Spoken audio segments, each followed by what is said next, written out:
தேவனுடைய நாமத்திற்கு மகிமை உண்டாவதாக. நாம் தொடர்ச்சியாய் ஆவிக்குரிய வறட்சி ஏன் ஏற்படுகிறது என்பதை குறித்து 2-3 வாரம் பேசும்படி ஆவியில் ஏவப்பட்டேன். இன்றைக்கும் அதற்காக பேசும்படியாய் தீர்மானிக்கும் பொழுது ஆண்டவரால் வேறொரு சத்தியத்தை உங்கள் மத்தியில் பேசுவதற்கு நடத்தப்பட்டேன். அந்த வார்த்தையை நான் உங்களோடு பேச விரும்புகிறேன். லேவியராகமம் 11ஆம் அதிகாரம் அதனுடைய 44வது வசனம். நான் உங்கள் தேவனாகிய கர்த்தர், நான் பரிசுத்தர். ஆகையால் தரையில் ஊறுகிற எந்த பிராணிகளிலும் உங்களை தீட்டுப்படுத்தாமல் உங்களை பரிசுத்தமாக்கி கொண்டு பரிசுத்தராய் இருப்பீர்களாக. இந்த வார்த்தையை குறித்து கர்த்தர் உங்களோடு பேசும்படி இருதயத்தில் எண்ணத்தை கொடுத்தபடினால் இந்த வார்த்தையை நான் உங்களோடு பேச விரும்புகிறேன். வேதத்தில் நான் பரிசுத்தர் அப்படின்னு சொல்லப்படுகிற வார்த்தை முதலில் வருகிறது இங்குதான். தேவன் நாட்களை படைத்தார், 7ஆம் நாளை பரிசுத்தமாக்கினார் என்ற வார்த்தை வருகிறது. ஆனால் நான் பரிசுத்தர், ஆகையால் நீங்களும் உங்களை பரிசுத்தம் பண்ணிக்கொண்டு பரிசுத்தராய் இருங்கள் என்ற வார்த்தை இங்குதான் வருகிறது. தேவன் விரும்புகிற ஒரு காரியம் என்னவென்றால் நாம் பரிசுத்தமாய் வாழ வேண்டும் என்று தேவன் விரும்புகிறார்.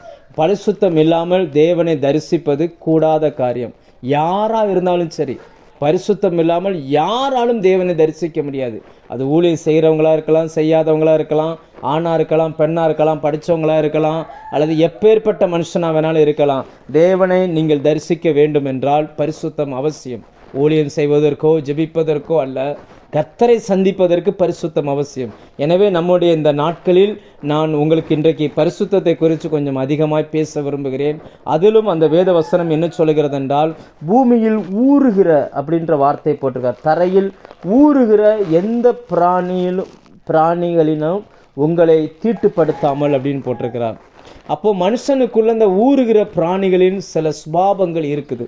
இந்த லேவியராகமம் 11ஆம் அதிகாரம் எதை சாப்பிடணும் எதை சாப்பிடக்கூடாது அப்படின்னு ஒரு லிஸ்ட்டு கொடுக்குறார். அப்போ அந்த லிஸ்ட்டு கொடுக்கும்போது அந்த ஊறுகிற பிராணியை குறித்து ஒரு லிஸ்ட்டு வருகிறது. 29ஆம் வசனத்திலிருந்து 30-31 வரைக்கும் வருது. அதாவது தரையில் ஊறுகிற பிராணிகளில் உங்களுக்கு அசுத்தமானவைகள் எவையெனில் பெருச்சாளியும் எலியும் சகலவித ஆமையும் உடும்பும் அழுங்கும் ஓனானும் பள்ளியும் பச்சோந்தியும். ஒரு 8 விலங்குகளுடைய பெயர், ஊறுகிற பிராணிகளுடைய பெயர் எழுதப்பட்டிருக்கிறது. அப்போது இதை படிக்கும்போது நம்ம நினச்சிடக்கூடாது, அப்போ மக்கள் அன்னைக்கு இதெல்லாம் இப்போ சாப்பிட்ருக்காங்க போல இருக்குது, அதனால் இதை சாப்பிடாதீங்கன்னு சொல்கிறாரு அப்படின்னு அந்த அர்த்தத்தில் அல்ல. அதனுடைய சுபாவங்கள் நமக்குள்ளே இருக்கக்கூடாது. அதனுடைய சுபாவங்கள் நமக்குள்ளே இருந்துச்சுன்னா அது நம்மை தீட்டுப்படுத்தும். நம்ம வேதத்தில் வாசிக்கிறோம் 1 தெசலோனிக்கர் 4:7 தேவன் நம்மை அசுத்தத்திற்கல்ல பரிசுத்தத்துக்கே அழைத்திருக்கிறார். நம்முடைய அழைப்பே பரிசுத்தம் தான். நம்முடைய அழைப்பே அவரை போல இருக்கும்படி நாம் அழைக்கப்பட்டிருக்கிறோம். எனவே நாம் இதிலிருந்து சில காரியங்களை நாம் வேதத்திலிருந்து நாம் தெரிந்து கொள்ளப் போகிறோம். ஏசாயா 6:5 பார்த்தீங்கன்னு சொன்னால், பலிபீடத்தில் அந்த நெருப்பு அவருடைய நாவை தொட்டு அவரை ஏசாயாவை பரிசுத்தமாக்கினது. ஆனால் அதுக்கு முன்னாடி வரைக்கும் அவர் அநேகரை குறைகள் சொல்லிக்கிட்டே இருந்தார், நிறைய தவறுகள் சொல்லிக்கிட்டே இருப்பார். எப்போ அவர் தேவனுடைய அந்த மகிமையை பார்த்தாரோ அப்போவே அவர் சொல்லுகிறார், அசுத்த உதடுள்ள ஜனங்கள் மத்தியில் இருக்கிறேன், அசுத்தமான பேச்சை பேசுகிறேன் அப்படின்றார். அப்போ இன்னைக்கு மனுஷனுடைய வாழ்க்கைக்குள் அசுத்தம் வருவதற்கு வாய்ப்பு இருக்கிறது. சிலருக்கு அந்த சுபாவம் உள்ளுக்குள்ளே இருக்கும், வெளியில் தெரியாது. நான் உங்களுக்கு இந்த சுபாவங்களை குறித்து கொஞ்சம் பேச விரும்புகிறேன். ஒருவேளை இந்த சுபாவம் நமக்குள்ளே இருக்குமே ஆனால் நாம் அவைகளை அறிக்கையிட்டு நாம் பரிசுத்தமாகிக் கொள்வோம். ஏனென்றால் நமக்குள்ளே அசுத்தமான காரியங்களை வைத்திருக்கிற வரைக்கும் தேவனுடைய பாதுகாப்பும் பரிசுத்தமும் நம்முடைய வாழ்க்கையில் ஆசீர்வாதத்தை கொண்டு வருவதற்கு அது தடையாய் மாறி போயிடும். இன்றைக்கி நமக்குள்ள இந்த தேவனுக்கு விருப்பமில்லாத அசுத்தங்கள் இருக்குமே ஆனால் முதலாவது அவைகளை விட்டு நாம் மனம் திரும்புகிற பட்சத்தில் நாம் விரும்புகிற ஒரு வாழ்க்கையை இந்த பூமியில் தேவ ஒத்தாசையோடு வாழ முடியும். எனவே நான் இந்த வார்த்தைகளை நான் உங்களுக்கு அறிவிக்கிறேன். அந்த நாட்களில் மட்டுமல்ல, இன்றைக்குமே சபைகளை குறித்து சில காரியங்களை வேதத்தில் வாசித்தோம்னா, எசேக்கியேல் 8:6 அந்த வசனம் இப்படி சொல்லுகிறது, அவர் என்னை நோக்கி, மனுபுத்திரனே, அவர்கள் செய்கிறதை காண்கிறாயா? என் பரிசுத்த ஸ்தலத்தை விட்டு என்னை தூரமாய் போக பண்ணும்படியான இஸ்ரவேல் வம்சத்தார் இங்கே செய்கிற மிகுந்த அருவருப்புகளை காண்கிறாய் அல்லவா? இதிலும் அதிக அருவருப்புகளை இன்னமும் காண்பாய் என்று சொன்னார். அது அப்படின்னா என்னன்னா, அசுத்தம் உள்ளுக்குள்ளே இருந்துச்சுன்னா, அதை பரிசுத்த ஸ்தலமாகிய தேவாலயத்தில் அசுத்தம் இருந்துச்சுன்னா தேவன் அவர்களை விட்டு தூரமாய் போகிறார். ரெண்டும் ஒன்றா இருக்க முடியாது. அசுத்தமும் பரிசுத்தமும் ஒரு இடத்துல இருக்காது, வெளிச்சமும் இருளும் ஒரு இடத்துல இருக்க போகிறதில்ல. அதே போல தான் இந்த நாட்களில் பார்த்தீங்கன்னா, அன்னைக்கு இருந்த தேவாலயம் எப்படி அசுத்தத்தால் நிரம்பினதோ, இன்னைக்கு அவருடைய பரிசுத்த ஸ்தலமாய் நாம் இருக்கிறோம். நம்முடைய சரீரமே கர்த்தர் தங்குகிற ஆலயமாக இருக்குது. நம்மளுடைய இருதயத்தில், நம்முடைய சரீரத்தில் அருவருப்புகள் இருக்குதா இல்லையா என்பதை குறித்து இந்த வேதவசனத்தின் வெளிச்சத்தில் நம்முடைய இருதயத்தை வைத்து கொஞ்சம் சோதித்து பார்ப்போம். இந்த காலை வேளையில் கர்த்தர் உங்களோடு கூட பேசுவாராக. அந்த அருவருப்புகள் எப்படிப்பட்ட அருவருப்புகள்னு 10ஆம் வசனத்தில் பார்த்தா தெரியும். நான் உள்ளே போய் பார்த்தபோது, அதாவது எசேக்கியேல் 8:10, இதோ சகலவித ஊரும் பிராணிகளும் அருவருப்பான மிருகங்களும் ஆகிய இவைகளின் சுரூபங்களும் இஸ்ரவேல் வம்சத்தாருடைய நரகலான சகல விக்கிரகங்களும் சுவரில் சுற்றிலும் சித்திரம் தீட்டப்பட்டிருந்தன. அந்த ஊரும் பிராணிகளால் அந்த தேவாலயம் தீட்டுப்பட்டிருந்தது. அவைகள் சித்திரம் அதாவது வரைந்து வைக்கப்பட்டிருந்தது, விருப்பப்பட்டு வரையப்பட்டிருந்தது. இந்த நாளிலும் கூட நான் உங்களோடு இந்த வார்த்தைகளை பேச விரும்புகிறேன். முதலாவது அது எழுதப்பட்டிருக்கிற அந்த அந்த ஊரும் பிராணின்ற பேர் என்னன்னா, பெருச்சாலின்ற பேரை போட்டிருக்கிறாங்க. பெருச்சாலி ஒருவேளை யூஎஸ்ஏல அதெல்லாம் இருக்குதான்னு தெரியல. இந்தியாவில் நீங்கள் பார்த்துருப்பீங்க, தமிழ்நாட்டில் இருக்கும்போது நிறைய பார்த்துருக்க வாய்ப்பு இருக்கிறது. அந்த பெருச்சாலி அதனுடைய சுபாவம் என்ன அப்படின்னு பார்த்தீங்கன்னா, குழி பறிக்கிறது கூடவே இருக்கும். நம்ம சில ஆளுகளை சொல்லுவாங்க, கூடவே இருந்து குழி பறிச்சிட்டான் அப்படிம்பாங்க. அதாவது என்னென்னா, அந்த பெருச்சாலியுடைய சுபாவம் குழி பறிச்சுக்கிட்டே இருக்கும். ஒரு இடத்துல குழி இருக்கிற மாதிரி இருக்கும், அதை அப்படியே தண்ணி ஊற்றி தோண்டிகிட்டே போனோம்னா எங்கே இருக்குன்னே தெரியாது, அது அப்படியே போயிட்டே இருக்கும். பெருச்சாலியினுடைய சுபாவம் குழி பறிப்பது. வேதம் அதை என்ன சொல்லுகிறது என்றால், நம்பிக்கை துரோகத்துக்கு சொல்லுகிறது. இந்த நாட்களில் கூடவே இருந்து ஒரு காரியத்தை, விருப்பப்படாத ஒரு காரியத்தை செய்வதை துரோகம் என்றும், அதை பெருச்சாலியின் அந்த சுபாவம் தான் கூட இருந்தே குழி பறிக்கிறது. எஸ்தர் 6:2 பார்த்தீங்கன்னா, அந்த மொர்தெகாய் அந்த அகாஸ்வேர் ராஜாவின் 2 பிரதானிகள் கூடவே இருந்தாங்க. அகாஸ்வேர் ராஜாவின் கூடவே இருந்து அந்த ராஜாவின் மேல் கை போட பார்க்க முயற்சி பண்ணினதை மொர்தெகாய் கண்டுபிடித்து சொன்னதாய் வேதத்தில் சொல்லப்பட்டிருக்கிறது. அப்போ கூடவே இருந்து இந்த நாட்களில் நாம் எப்படி இருக்கிறோம்? இன்னைக்கு உறவுகளுக்குள் நாம் ஒரு நாளும் துரோகம் பண்ணக்கூடாது, வேலை செய்கிற இடத்தில் நாம் துரோகம் பண்ணக்கூடாது, ஆலயத்துக்கு அடுத்த காரியங்களில் நாம் துரோகம் பண்ணக்கூடாது, ஊழியங்களில் நாம் துரோகம் பண்ணக்கூடாது, எல்லாவற்றை பார்க்கிலும் கர்த்தருக்கு நாம் துரோகம் பண்ணக்கூடாது. நாம் துரோகம் பண்ணும் பொழுது நிச்சயமாய் நமக்குள்ளே அந்த பெருச்சாலியுடைய சுபாவம் வந்திருக்கிறது. அன்றைக்கு இருந்த பரிசுத்தவான்கள், அவர்களை குறித்து மல்கியா 2:14 ஆண்டவர் சொல்லுவார், உன் இளவயதின் மனைவியும் தோழியும் அவளுக்கு நீ துரோகம் பண்ணினாயே அப்படிம்பார். அந்த வசனத்தை நான் வாசிக்கிறேன். 2:14, ஏன் என்று கேட்கிறீர்கள், கர்த்தர் உனக்கும் உன் இளவயதின் மனைவிக்கும் சாட்சியாக இருக்கிறார், உன் தோழியும் உன் உடன்படிக்கையின் மனைவியுமாகி அவளுக்கு நீ துரோகம் பண்ணினாயே. அன்னைக்கு இருந்தவங்க மனைவிக்கு, இந்த நம்ம வாழ்கிற இந்த காலத்தில் இதெல்லாம் சாதாரணமாகிருச்சு இல்லையா, ரொம்ப சகஜமாயிருச்சு. உறவுகளுக்குள் துரோகம் கூடவே தான் கூடவே இருப்பாங்க, ஆனால் இருதயத்தில் தூரமாக இருப்பாங்க. அதாவது என்னென்னா, கூட நம்பினவர்களுக்கு துரோகம் பண்ணுறது, நம்பினவங்களை அதை நம்பி வேலைக்கு எடுத்துக்கிற கம்பெனிக்கு உண்மையாக உழைக்க மாட்டாங்க, நம்முடைய நம்பி ஒரு பொறுப்பை கொடுத்தா அதில் உண்மையாக இருக்க மாட்டாங்க. இவர்கள் எல்லாமே என்ன அப்படின்னாச்சுன்னா, உள்ளுக்குள்ளே அந்த பெருச்சாலியின் சுபாவத்தை வைத்து கொண்டிருக்கிறார்கள் என்று அர்த்தம். நீதிமொழிகள் 31:11 குணசாலியான ஸ்திரியை குறித்து வேதம் சொல்லுகிறது. அந்த 31:11 அவளுடைய புருஷனுடைய இருதயம் அவளை நம்பும் அப்படின்னு வருது. அப்படின்னா குணசாலியான ஸ்திரியாய் சபையை கர்த்தர் பார்க்கிறார், சபையை கர்த்தர் நம்புகிறார். இந்த நாளில் எரேமியா 3:14 சீர்கெட்ட பிள்ளைகளே திரும்புங்கள், நான் உங்கள் நாயகர் அப்படின்றார்.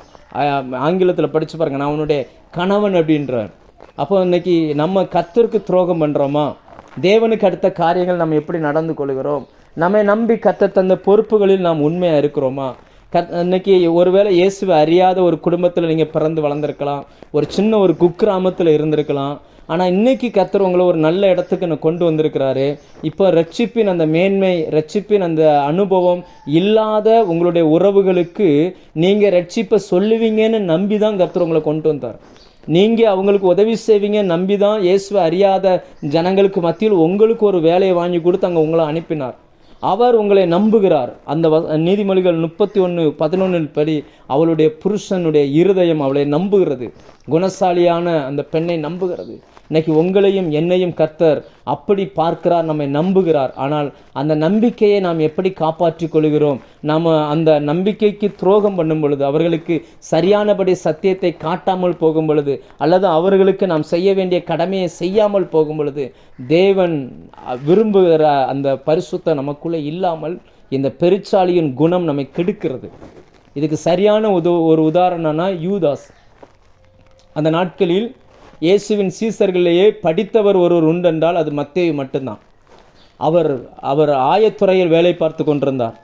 மத்தேயு 9:9 பார்க்குறோம். இயேசு ஆயத்துறைக்கு வரும்பொழுது மத்தேயு அங்கு வேலை செய்கிறார். மத்தேயுவை கண்டு எனக்கு பின் சென்று வா என்றார். அந்த இன்கம் டேக்ஸ் ஆஃபீஸில் வரி வசூலிக்கிற வேலை. அவருக்கு தான் அந்த வரவு செலவு கரெக்டாக தெரியும். பணத்தில் நன்றாய் புழங்கின மனுஷன். இன்னைக்கு இருக்கிறது போகிற தாள் கிடையாது. அன்னைக்கு எல்லாமே காயின்ஸ் தான், வெறும் பணங்கள், மன்னிக்கும் காயின்ஸ் தான். அப்போ அந்த காயின்ஸில் வரவு செலவு பார்த்துட்டு இருந்தது தான் அந்த மத்தேயு. ஆண்டவர் அவரை கூப்பிட்டுட்டு அப்போது மத்தேயு நினச்சிருப்பார், எனக்கு படித்தவங்களாக இருக்கிறோம், மீதி எல்லாத்தையும் பார்த்தா மீன் பிடிக்கிற ஆள், அங்கே இங்கேயும் சுற்றிக்கிட்டு இருந்தாலும் கலகம் பண்ண ஆள் இந்த லிஸ்ட்டில் வர்றாங்க, நம்ம ஒரு ஆள் தான் படித்தவங்களாக இருக்கிறோம், எப்படியும் ஊழியத்தில் நிறைய பணங்கள் வரும், நிறைய காணிக்கைகள் வரும், ஏன்னா ராஜ வம்சத்தை சேர்ந்தவர்கள் தங்கள் ஆஸ்தியை விற்று அவருக்கு ஊழியத்துக்கு உதவி செஞ்சுருக்கிறாங்க, இதெல்லாம் வரவு செலவு பார்க்குறது தான் நம்மளை கூப்பிட்ருக்காரு போல இருக்குது அப்படின்னு அவர் நினச்சிக்கிட்டு இருந்தா, ஆண்டவர் அந்த பொறுப்பை தூக்கி யூதாஸ் கையில் கொடுத்தார். யூதாசனுடைய சரித்திரத்தை நீங்கள் எடுத்து படித்து பார்த்தீங்கன்னா, அவன் ஒரு பெரிய கிளர்ச்சிக்காரன், அதை ஒரு புரட்சி பண்ணுகிறவன், எப்படியாகிலும் தன் ஜனத்திற்கான விடுதலைக்காக போராடின ஒரு மனுஷன். அப்படிப்பட்ட ஒரு மனுஷன் இயேசுவினுடைய அந்த வார்த்தைகளால் கவரப்பட்டு பின்னாடி வந்தவன். இவனை இப்போ என்ன ஆகிப்போச்சுன்னா, யூதாசனுடைய கருத்தில் ஆண்டவர் அந்த பொறுப்பை கொடுத்தார். நீங்கள் உலக பிரகாரமாக பார்த்துக்கிட்டா, உலகத்தில் எந்த மனுஷனும் தன்னுடைய ஃபைனான்ஸை ஒருத்தட்ட நம்பி கொடுக்குறாருன்னா அவர் மேலே அதிகமாக நம்பிக்கை வச்சுருக்கிறன்னு அர்த்தம். ஆனால் அந்த யூதாஸ், வேதம் சொல்லுகிறது, இயேசுவை காட்டி கொடுப்பதற்கு பேரம் பேசினான், கூடவே இருக்கிறான்.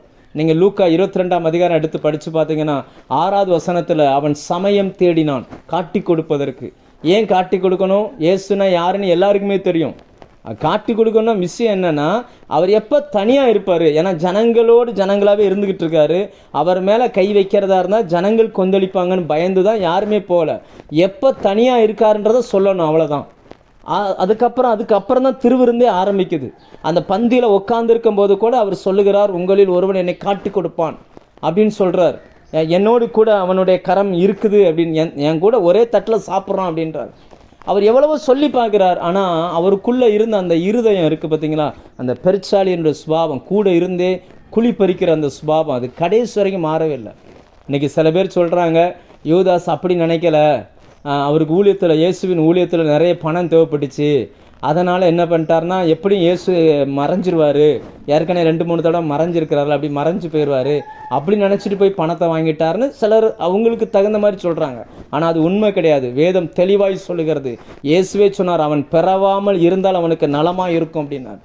அவன் பிறந்ததே ஐயோ அப்படின்னார். என்னை காட்டி கொடுக்குறவனுக்கு ஐயோன்னார். கடைசி வரைக்கும் சந்தர்ப்பம் கொடுத்தார்.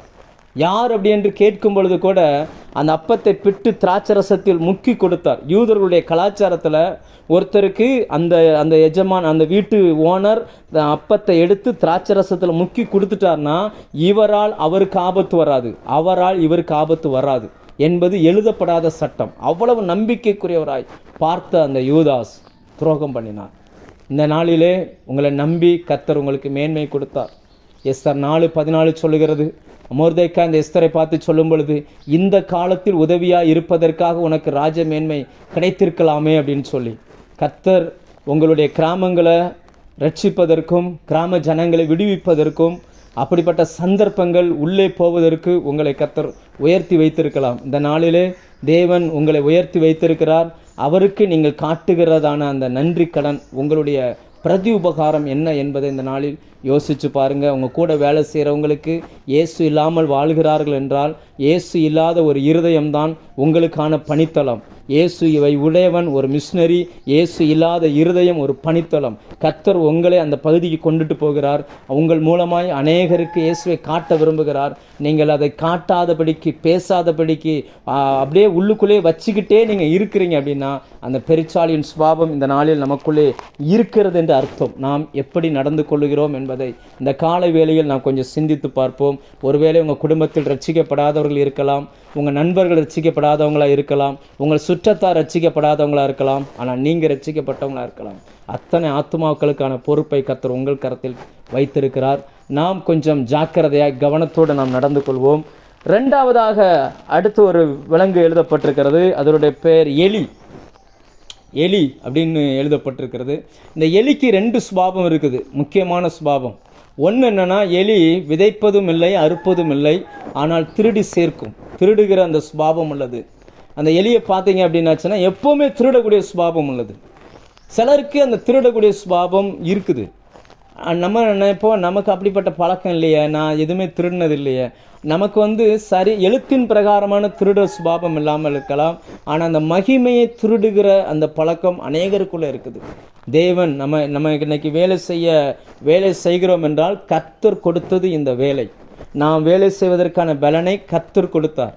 கர்த்தர் கொடுத்த உறவு, கர்த்தர் கொடுத்த வேலை, கர்த்தர் கொடுத்த பிள்ளை, கர்த்தர் கொடுத்த ஊழியம், கர்த்தர் கொடுத்த கிருபை எல்லாமே அவரிடத்தில் இருந்து புறப்பட்டு வந்தது. ஆனால் அநேக நேரங்களில் மனிதர்கள் அவரை முன் வைக்கிறதுக்கு பதிலாக தங்களை கொண்டு போய் முன் வச்சிருவாங்க. அதனால தான் ஆண்டவர் சீசர்கிட்ட சொன்னார், நீங்கள் எல்லாம் சொல்லி முடிச்சுட்டு கடைசியாக சொல்லுங்கள், அப்பிரோஜனமான ஊழியக்காரன் என் கடமையை மட்டும் செஞ்சுருக்கேன்னு சொல்லுங்கன்னு. வெறும் வார்த்தையில் சொல்வதில் அல்ல, இருதயத்தில் உணர்ந்து அந்த காரியத்தை நாம் செய்ய வேண்டும். இன்னைக்கு பேசுகிற திறன் இருக்கும் பொழுதே பேசிக்கொள்ளுங்கள், பாடுகிற திறன் இருக்கும்போதே பாடிக்கொள்ளுங்கள். காலங்கள் வருகிறது, நாம் ஆசைப்பட்டாலும் இவைகள் செய்ய முடியாத ஒரு காலங்கள் வருகிறது. இன்னைக்கு தேவனுக்கு சேர வேண்டிய அந்த கனத்தையும் மகிமையும் நாம் எடுக்கக்கூடாது. கர்த்தர் எனக்கு இந்த காரியத்தை தந்தார் என்று நாம் சொல்லி பழக வேண்டும். அநேக நேரங்களில் நாம் பார்த்திங்கன்னா நம்முடைய வேலையை நாம் நம்புவோம், நம்முடைய சரீர பலத்தை நம்புவோம், நம்முடைய உழைப்பை நம்புவோம், இவைகளை தந்த தேவனை நாம் விட்டு விடுவோம். அப்படின்னா என்ன அர்த்தம்னா, நமக்குள்ள இந்த எலியினுடைய சுபாவம் வந்திருக்குதுன்னு அர்த்தம். நாம் ஒரு காலமும் தேவனுடைய மகிமையை திருடக்கூடாது. கர்த்தரால் தான் நம்ம பிழைச்சிருக்கிறோம். கர்த்தர் தான் எனக்கு இந்த வாய்ப்பை கொடுத்துருக்கிறார், கர்த்தர் தான் எனக்கு இந்த உறவை கொடுத்துருக்கிறார், அவரால் தான் நான் இன்னைக்கு பிழைச்சிருக்கிறேன். அவரை முன் நிறுத்துங்க. ஆண்டவர் எதிர்பார்த்தது என்னன்னா, உன் முழு இருதயத்தோடும், முழு ஆத்மாவோடும், முழு பலத்தோடும் உன் தேவனாய கர்த்தரிடத்தில் அன்பு கூர்வாயாக. அதுக்கப்புறம் தான் மீதி எல்லாமே. ஆண்டவர் சொன்னார், தன்னைத்தான் வெறுத்து தன் சிலுவை எடுத்துக்கொண்டு என்னை பின்பற்றாதவன் எனக்கு சீசனாக இருக்க மாட்டான். என்னை பார்க்கிலும் தன் தகப்பனையாவது, தாயையாவது, மனைவியாவது, பிள்ளைகளையாவது அது நேசிக்கிறவன் எனக்கு சீசனாக இருக்க மாட்டான். அப்போ இன்னைக்கு தேவனுக்கு கொடுக்க வேண்டிய அந்த மகிமையை நாம் கொடுக்காமல் திருடுகிறோமா?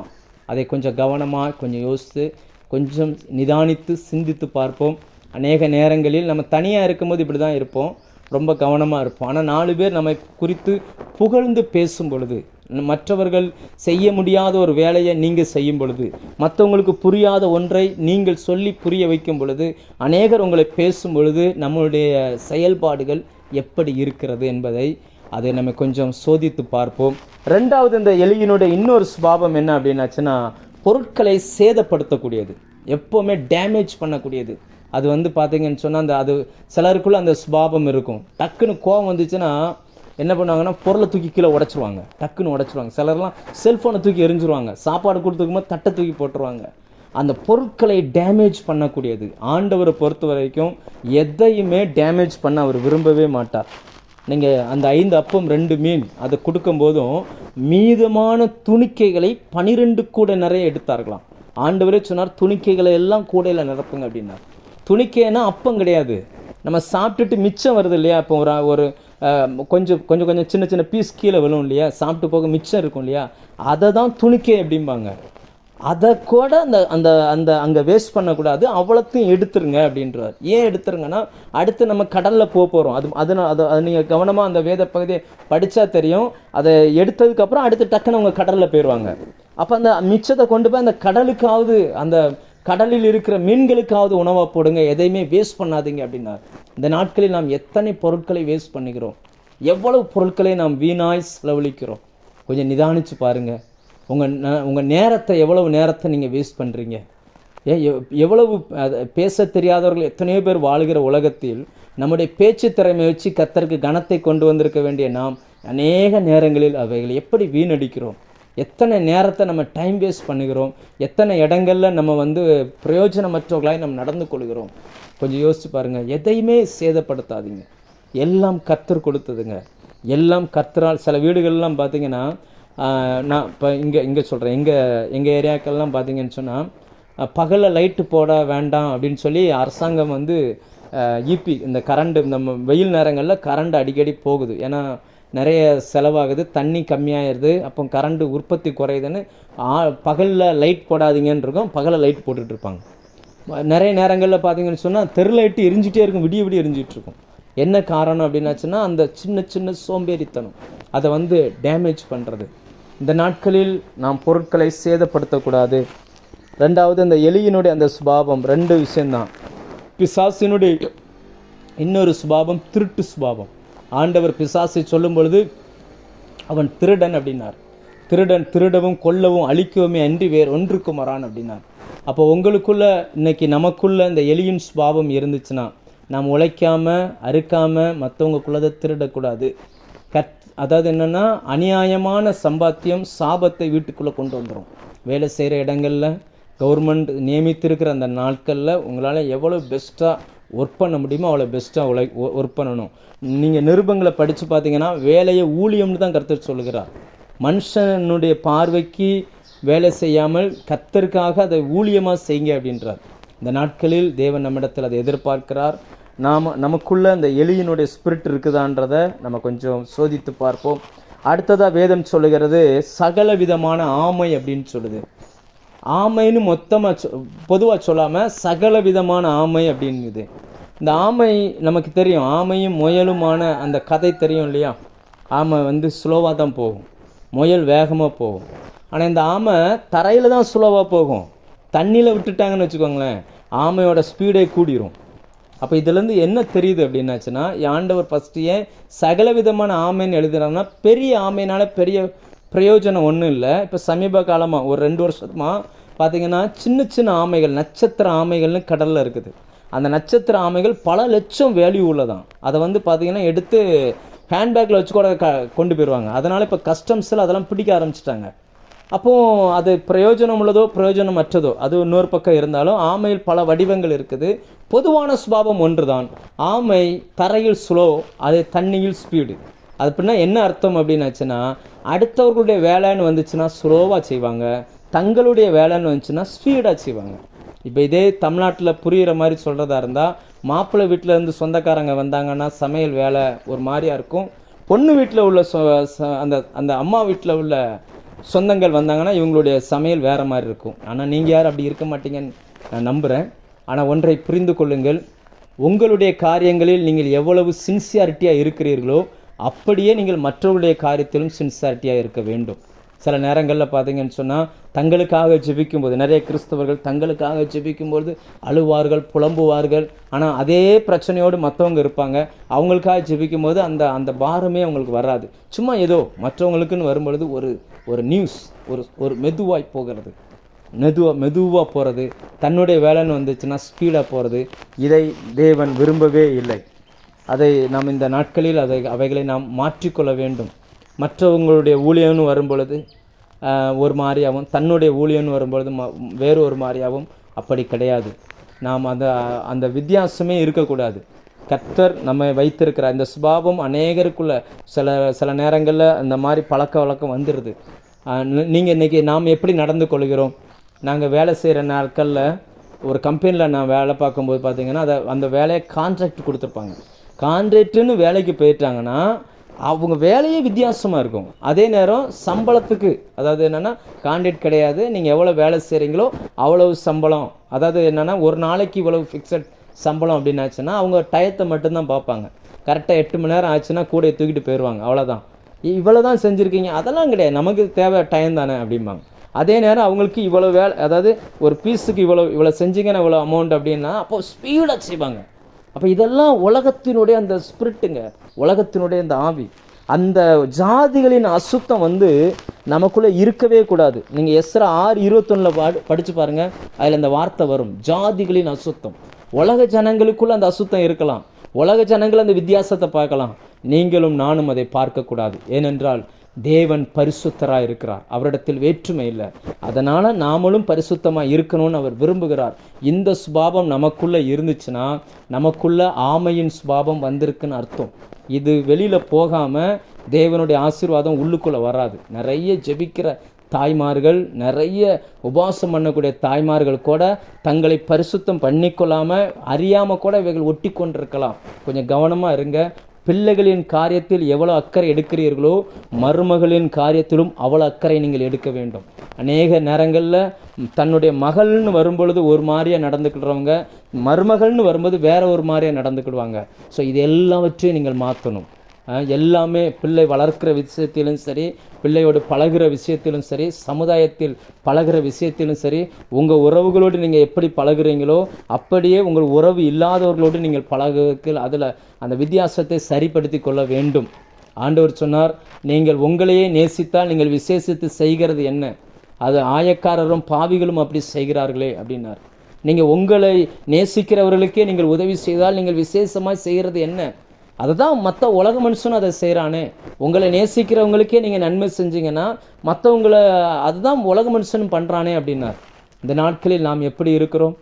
சிலருக்கெல்லாம் பார்த்திங்கன்னா கிறிஸ்தவங்களோடு சேர்ந்தால் ஒரு அன்பு, கிறிஸ்து அல்லாதவர்களோடு சேர்ந்தால் வேற ஒரு மாதிரி. இதெல்லாம் ஆமையின் சுபாவம்.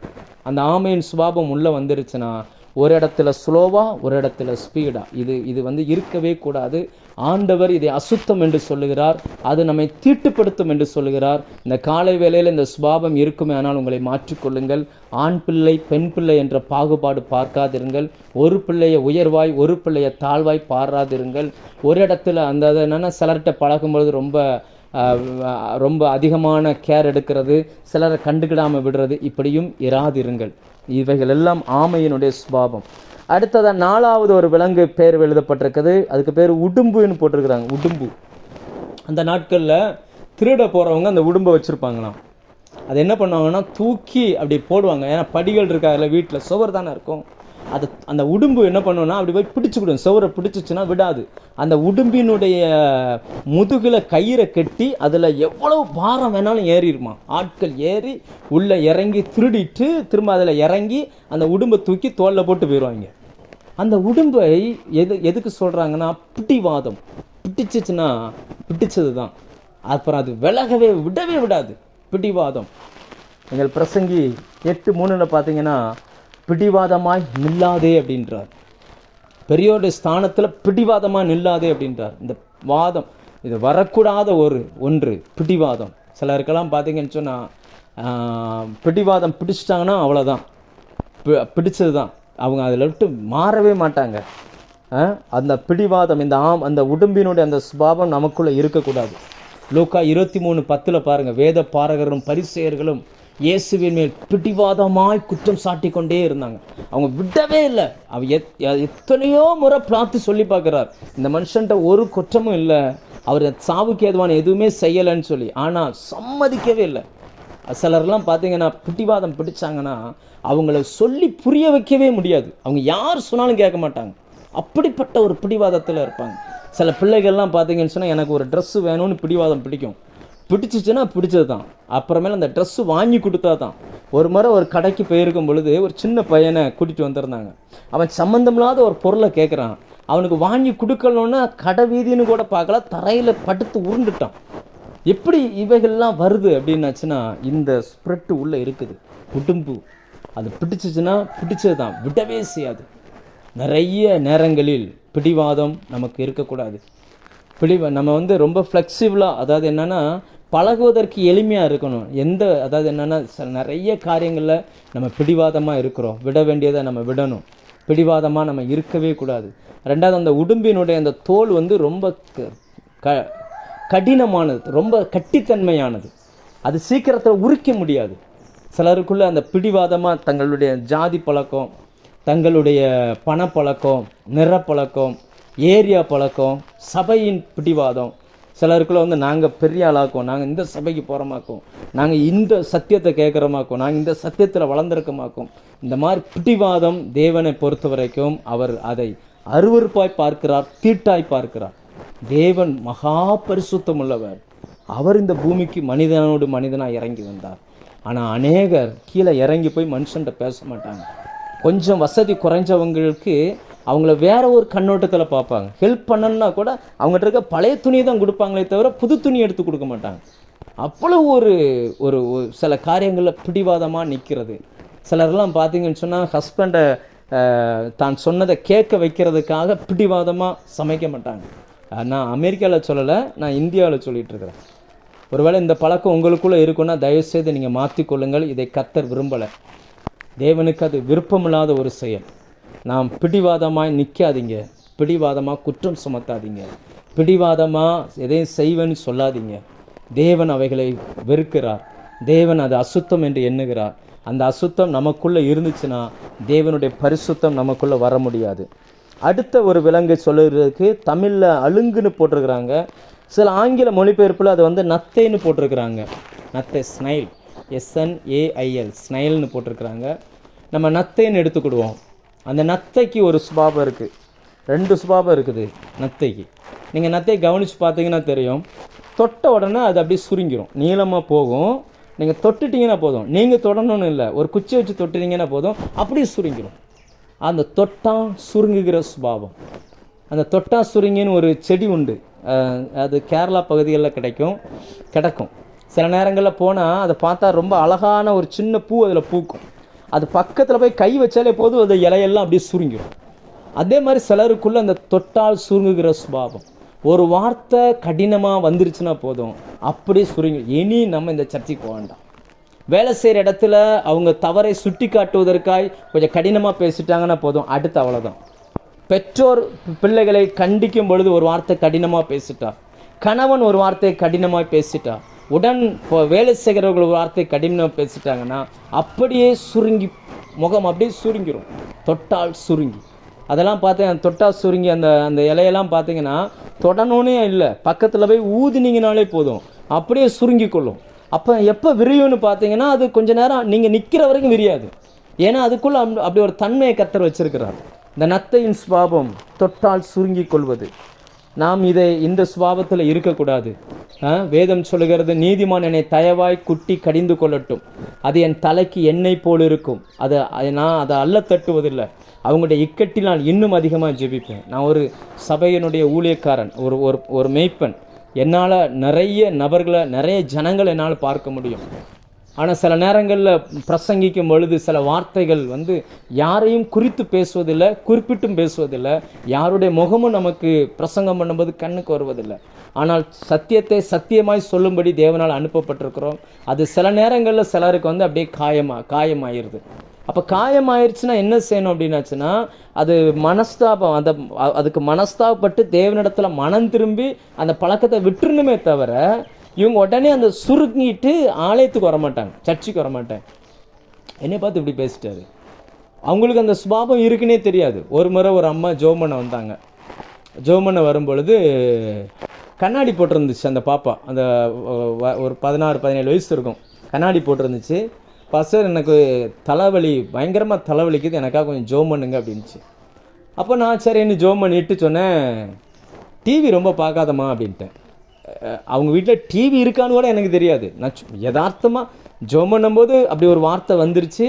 நானும் சரி டிவி ரொம்ப பார்க்காதம்மா அப்படின்ட்டேன். அந்த பொண்ணுக்கு அவ்வளோ கோபம். அது வீட்டில் போய் அவங்க அம்மாட்ட சொல்லியிருக்கு, அது எப்படி ஜெபம் பண்ணால் ஜெபம் மட்டும்தானே பண்ணணும், அதனை டிவி பார்க்காத, அதை பார்க்காத, இதை பார்க்காதன்னு அது எப்படி அவங்க சொல்ல முடியாது, ஏன் இஷ்டம் இல்லை அப்படியா இப்படின்னு பயங்கரமான ஒரு எமோஷன். அதுக்கப்புறம் அவங்க அம்மா வந்து சொல்கிறாங்க, விஷயம் என்ன, நான் சொல்கிறத கொஞ்சம் நிதானித்து பாருங்கள். இந்த நத்தையின் சுபாவம் தொட்டால் சுருங்கி கொள்ளுகிற சுபாவம். மற்றவர்கள் நம்மை சுட்டி காட்டும் பொழுது நாம் அதை ஏற்றுக்கொள்கிறோமா, அல்லது அவங்களுக்கு எப்படி ரியாக்ட் பண்ணுகிறோம், அல்லது அவங்களை நாம் அவாய்ட் பண்ணுகிறோமா? சிலர்லாம் சில குறைகளை சொல்லுவாங்கன்னு சொல்லியே அவங்கள்ட்ட பழகிறதே இல்லை, பேசுகிறதே இல்லை. எதுக்கு அப்படி பண்ணுறாங்க அப்படின்னாச்சுன்னா, இந்த சுபாவம் உள்ளுக்குள்ளே இருக்குது. இதை வேதம் தீட்டு, அசுத்தம் என்று சொல்லுகிறது. இது உங்கள் பரிசுத்தத்தை கெடுக்கிற சுபாவம். இதை விட்டுட்டு நீங்கள் வெளியில் வாங்க. மற்றவர்கள் நம்மை குறை சொல்லுகிறார்களோ, குற்றம் சொல்லுகிறார்களோ, நல்லது சொல்கிறாங்களோ, நீங்கள் எடுத்துக்கோங்க. எடுத்து தேவ சமூகத்தில் போய் உங்களை வச்சு ஆராய்ந்து பாருங்கள். சரியாக இருந்தால் அவங்க சொல்கிறது உண்மையாக இருக்கிற பட்சத்தில் உங்களை சரிப்படுத்திக்கோங்க. இல்லை உங்கள்கிட்ட அந்த சுபாவம் இல்லை, அவங்க அப்படி பேசுகிறாங்க அப்படின்னாச்சுன்னா ரைட், அவதான் அவங்க அதற்கான தீர்ப்பை, அதற்கான பலனை கர்த்தரிடத்திலிருந்து பெற்றுக்கொள்வார்கள். அப்படி நீங்கள் விட்டுருங்க. பழுத்த மரங்கள் கல்லடிகளை வாங்கும். கனி கொடுக்காத மரங்கள் கல்லடிகளை வாங்குவதில்லை. எந்த மரம் கனி கொடுக்குதோ அது கல்லடிகளை வாங்கும். கல்லடி வாங்குதுன்றதுக்காக அது கனி கொடுக்கறதை நிறுத்துவதில்லை. அது மரத்தினுடைய நேச்சர் சுபாவம். உங்களையும் என்னையும் கர்த்தர் கனி கொடுக்கும்படி அழைத்திருக்கிறார். சில நேரங்களில் சில மனிதர்கள் சொல்லுவது உங்களை கடினப்படுத்துறது போல தோன்றினாலும் கூட, அது அவர்கள் சொல்லுகிற விஷயத்தில் உண்மை இருந்தால் அதை பரிசீலனை பண்ணி எடுத்துக்கோங்க. இல்லைன்னா அதை நீங்கள் விட்டுருங்க. ஒரு காலமும் தொட்டா சுருங்கியாய் நீங்கள் இருக்காதிருங்கள். அடுத்ததாக இந்த நத்தையினுடைய இன்னொரு சுபாவம் பார்த்தீங்கன்னா, தன்னுடைய வீட்டை எப்போவுமே சுமந்துக்கிட்டே அலையுங்க. மேலே ஒரு வெயிட் இருக்கும், எப்போவுமே பாரம் சுமக்கும். பாரம், ஆண்டவர் சொன்னார், வருத்தப்பட்டு பாரம் சுமக்கிறவர்களே நீங்கள் எல்லாரும் என்னிடத்தில் வாருங்க, நான் உங்களுக்கு இளைப்பாறுதல் தருவேன். 1 பேதுரு 5:5 நம்ம வாசிக்கிறோம், அவர் உங்களை விசாரிக்கிறவரானபடியினால் உங்கள் கவலைகளையெல்லாம் அவர் மேல் இறக்கி வைத்து விடுங்கள். சில பேருக்கு பார்த்தீங்கன்னா எப்போ பார்த்தாலும் வீட்டை குறித்த பார், என் கணவன், என் பிள்ளை, என் வேலை, அது இது அவசியம்தான். ஆனால் தேவனிடத்தில் வந்த பிறகு கர்த்தருடைய கரத்தில் கொடுங்க, அவர் சரியாய் நடத்துவார். உங்கள் பிள்ளைகளை நீங்கள் நடத்துவதை பார்க்கிலும் கர்த்தர் நன்றாய் நடத்துவார். உங்கள் குடும்பத்தின் நிர்வாகத்தை நீங்கள் பராமரிப்பதை பார்க்கிலும் கர்த்தர் நன்றாய் பராமரிப்பார். அவரை செயல்படுவதற்கு விடுங்க. உங்கள் கவலைகளை எல்லாம் கர்த்தர் மேலே வைங்க. அதை தூக்கி நீங்கள் சுமக்காதிருங்க. நிறைய பேருக்குள்ள இந்த நத்தையின் சுபாவம் தன் வீட்டை தானே தூக்கி சுமக்கும். அது எங்கே போனாலும் தூக்கி சுமந்துக்கிட்டே இருக்கும். அந்த பாரத்தில் விட்டு நீங்கள் வெளியில் வாங்க. எப்பவும் ஃப்ரீயாக இருக்க பழகிக்கொள்ளுங்க.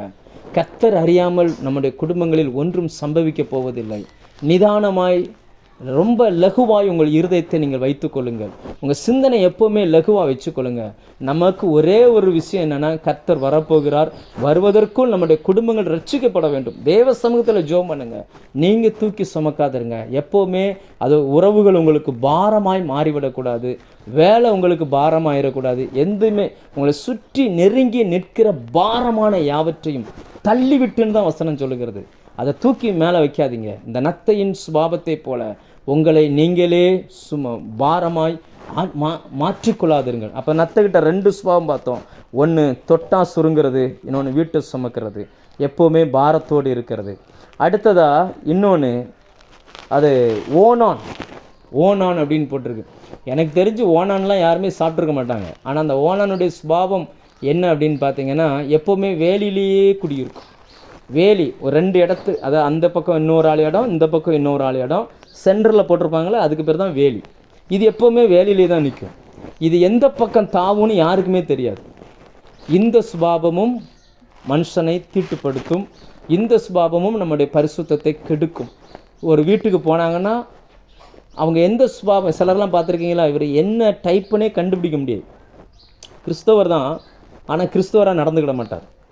உலகத்தோடு தான் பழகுவார், ஆனால் உலகத்தான்லையும் சேர்க்க முடியாது. இவர் எந்த லிஸ்ட்டில் வர்றாருன்றதே தெரியாது.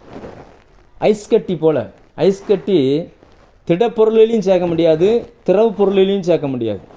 அது திரவம் தான், ஆனால் திடமாக இருக்குது. திடம் தான், ஆனால் திரவமாக இருக்குது. அது என்ன ஃபீலிங் கொண்டு வரும்னே தெரியாது. இப்படிப்பட்டவர்கள் ரொம்ப டேஞ்சர். ஏன்னா எங்கெங்கே சபைகளுக்குள் பிரச்சனை வந்திருக்கிறதோ அங்கெல்லாம் இப்படிப்பட்டவர்கள் தான் பின்னாடி இருப்பாங்க. இவங்களை எந்த லிஸ்ட்டுமே எடுக்க முடியாது. எப்போவுமே வேலியில் நிற்கிறவங்க, எந்த பக்கம் இவங்க ஜம்ப் பண்ணுவாங்கன்னே தெரியாது. எந்த பக்கம் எந்த லிஸ்ட்லேயுமே இவங்களை எடுக்க முடியாது. ஜபத்துக்கும் வருவாங்க, உலகத்தோடும் ஒத்துருப்பாங்க. அது என்ன லிஸ்ட்டில் நம்ம எடுத்துக்கிறது?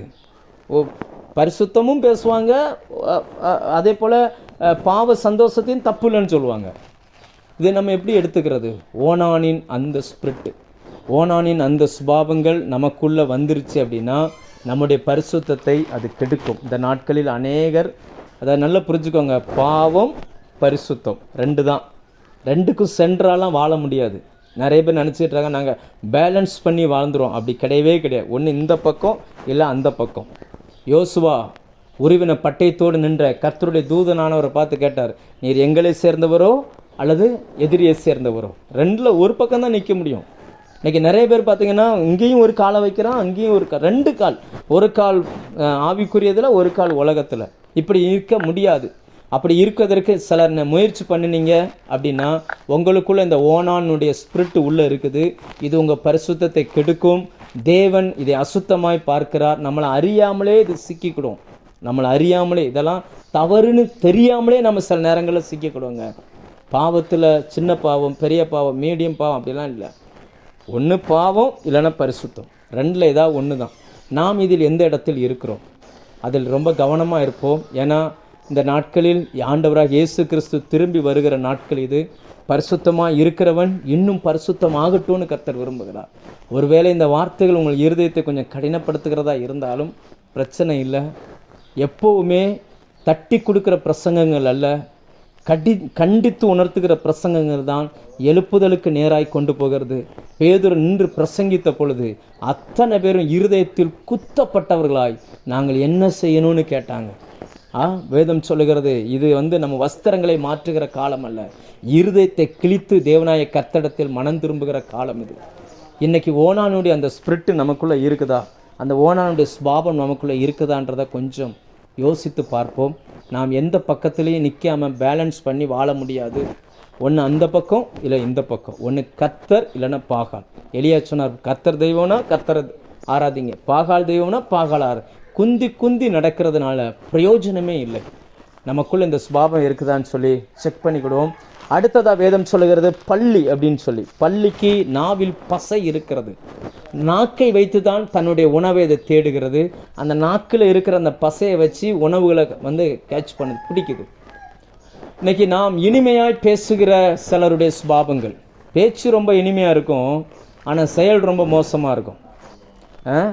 இதை வாசிக்கும் பொழுது எனக்கு ஆண்டவர் எசேக்கியேலில் ஒரு சம்பவத்தை நினைவுபடுத்தினார். எசேக்கியேல் 33 அதிகாரத்தில் ஆண்டவர் தன்னுடைய ஊழியர்களுக்கு முன்னாடி உட்கார்ந்துருக்கிற ஜனங்களை பற்றி சொல்லும் பொழுது சில காரியங்களை சொன்னார். அதை வாசிக்கிறேன். எசேக்கியேல் 33 அதிகாரம் 30-31. மனுபுத்திரனே, உன் ஜனத்தின் புத்திரர் சுவர் ஓரங்களிலும் வீட்டு வாசல்களிலும் உன்னை குறித்து பேசி, கர்த்தரிடத்திலிருந்து புறப்படுகிற வார்த்தை என்னவென்று கேட்போம் வாருங்கள் என்று ஒருவரோடு ஒருவர் சகோதரனோடே சகோதரன் சொல்லி, ஜனங்கள் கூடுகிற வழக்கத்தின்படி உன்னிடத்தில் வந்து உனக்கு முன்பாக என் ஜனங்கள் போல் உட்கார்ந்து உன் வார்த்தைகளை கேட்கிறார்கள். ஆனாலும் அவர்கள் அவைகளின்படி செய்கிறதில்லை. அவர்கள் தங்கள் வாயினால் இன்பமாய் பேசுகிறார்கள், அவர்கள் இருதயமோ பொருளாசையை பின்பற்றி போகிறது. கடைசி நாட்களில் ஜனங்களுடைய இருதயம் இப்படி தான் இருக்குது. பேச்சு இனிமை, ஆனால் இருதயமோ தூரம். இருதயமோ பாருங்கள், பள்ளி பாருங்கள், நாவினால் உணவை சாப்பிடுகிறது. அந்த பள்ளியை குறித்து நம்ம பார்க்குறோம். அது நாவில் பசையை வச்சு என்ன செய்ய, யாரையுமே கவர்ந்து இழுக்கக்கூடியது. முகஸ்துதி கூடாது. அதாவது என்னென்னா, எப்போவுமே புகழ்ந்து பேசுகிறவங்களை எல்லாருக்கும் பிடிக்கும், கடிந்து பேசுகிறவங்கள பிடிக்காது. ஆனால் கர்த்தருக்கு கர்த்தருடைய சுபாவம் எப்போவுமே என்னென்னா, சில காரியங்களில் கடிந்து கொள்ள வேண்டிய காரியங்களில் நாம் கடிந்து கொள்ள வேண்டும். 2 வகையான சீசர்கள் இருக்கிறார்கள். ஒருவர் பேதுரு வகையை சேர்ந்தவர். இந்த பேதுருவை பார்த்து ஆண்டவர் அப்பாலை போ சாத்தானே அப்படின்னார். எவ்வளோ கடினமான வார்த்தை. ஆனாலும் அதே பேதுரு அவர் சொல்லுகிறார், நான் எங்கே போவோம், ஜீவ வார்த்தைகள் உம்மிடத்தில் தானே உண்டு. இவ்வளவு கடிந்து பேசப்பட்ட பேதுரு. ஆனால் அதே நேரம் யூதாஸ் போன்றவர்கள் இருக்கிறார்கள். இந்த யூதாஸ் ஏன் காட்டி கொடுக்க சம்மதிச்சார்? யோவான் 12 அதிகாரமும் வீட்டில் போய் மத்தேயு 26 அதிகாரமும் ரெண்டையும் கம்பேர் பண்ணி படித்து பாருங்கள். 12 அதிகாரத்திலையும் பஸ்காவுக்கு 6 நாளைக்கு முன்னாடி இயேசுவின் மேலே ஒரு தைலத்தை வார்க்கிறார்கள். 300 பணத்திற்கான அந்த தைலம் வெறும் உடச்சி காலில் ஊற்றிட்டாங்க அந்த பாதத்தில். மத்தேயு 26 அதே மாதிரி 300 பணத்துக்கான தைலத்தை உடச்சி அவருடைய தலையில் ஊற்றிட்டாங்க. இந்த 2 சம்பவமும் ஒரு 4 நாள் கேப்பில் நடந்துச்சு. இவருக்கு அவ்வளோ கோபம், என்ன பணத்தை இவ்வளோ வேஸ்ட் பண்ணுறாங்களே அப்படின்னு சொல்லி. கொஞ்சம் யோசிச்சு பாருங்கள். அந்த மத்தேயுக்கு தெரியும் இந்த பணம், அதாவது காயின் அவருக்கு தெரியும். ஆனால் அந்த பொறுப்பை தூக்கி ஆண்டவர் யூதாஸ்ட கொடுத்தார்ல, ஒவ்வொரு நாளும் குறையும் போது அந்த பணம் குறையும். அப்போ யூதாஸுக்கு தெரியும், ஓஹோ அந்த மன்னிக்கும் மத்தேயுக்கு தெரியும் பணத்தை இவன் திருடி இருக்கான் அப்படின்னு சொல்லி. திறமை இல்லாதவர்கள் உங்களுக்கு முன்னாடி உயர்த்தப்படும் பொழுது, தகுதி இல்லாதவர்கள் உங்களுக்கு முன்னாடி உயர்த்தப்படும் பொழுது, தகுதி இருந்தும் நான் இப்படி இருக்கிறேனே அப்படின்னு சொல்லி வருத்தப்படாதீங்க. உங்களை உயர்த்துவதற்கு தேவன் ஒரு காலத்தை வைத்திருக்கிறார். அந்த காலத்தில் நிச்சயமாய் உங்கள் தலையை உயர்த்தப்படும். நீங்கள் யோசிச்சு பாருங்கள், நான் அந்த முகஸ்துதி பண்ணுறது, அந்த அந்த யூதாஸை பார்த்து ஆண்டவர் சொன்னார், அவளை விட்டுரு, அவளை தொந்தரவு பண்ணாத, என்னை அடக்கமான நாளுக்காக அதை வைத்திருந்தாள். அந்த அந்த அந்த அந்த வேலையோட முடிச்சிட்டார். எங்கெல்லாம் சுவிசேஷம் அறிவிக்கப்படுமோ அங்கெல்லாம் இவள் செய்ததும் இவளை நினைப்பதற்காக இது சொல்லப்படும் அப்படின்னார். அது அவருக்குள்ளே பயங்கர கோபம் வந்துடுச்சு. ஏன்னா யோசிச்சு பாருங்கள், இந்த ரெண்டு டைப் பீப்புள்ஸ் இன்றைக்கும் இருக்கிறாங்க. இதில் நாம் எப்படிப்பட்டவர்கள்? ஒரு சிலருக்கெல்லாம் ஒரு காரியம் ஆகணும்னா நிறைய புகழ்ந்து பேசிட்டிங்கன்னா போதும், ஓகே ஆயிரும். நாவை வேதம் நெருப்புன்னு சொல்லுகிறது. ரொம்ப கவனமாக இருங்க. நாவை பயன்படுத்துவதில் ரொம்ப ரொம்ப கவனமாக இருங்க. அது நெருப்பு, அநீதி நிறைந்த உலகம், ஆயுள் சக்கரத்தை கொளுத்தி விடுகிறது. யாக்கோபு 3ஆம் அதிகாரத்தில் இவைகள் எழுதப்பட்டிருக்கிறது. இன்றைக்கி நாவை நாம் எப்படி பயன்படுத்துகிறோம்? பள்ளியை சாப்பிடக்கூடாதுன்னு சொன்னால், பள்ளி எப்படி நாவில் இருக்கிற பசையை வச்சு உணவு எடுக்குதோ, அதே போல் நாமளும் இனிமையான நாவினால் ஜனங்களை ஆதாயப்படுத்தக்கூடாது. நாம் முகஸ்துதி பண்ணக்கூடாது. நாம் பேசுகிற பேச்சு ரொம்ப கவனமாக இருக்கணும். நம்முடைய வாயிலிருந்து கர்த்தரை மகிமைப்படுத்துகிற வார்த்தைகள் மட்டும்தான் வரணும். உலக மனுஷன் பேசுகிறது பேச்சுங்க. நீங்களும் நானும் பேசுகிறது பேச்சு கிடையாது. அது ஒரு மனுஷனை கட்டி எழுப்புகிற ஆயுதம். இன்றைக்கி நாம் நம்முடைய நாவை எப்படி பயன்படுத்துகிறோம்? கடைசியாய் ஒன்று, அதற்கு பேர், இதுக்கு விளக்கமே தேவையில்லைன்னு நினைக்கிறேன், பச்சோந்தி. எல்லாருக்குமே தெரியும். சூழ்நிலைக்கு தகுந்தபடி மாறிக்கொள்வது, மாயம் பண்ணுவது.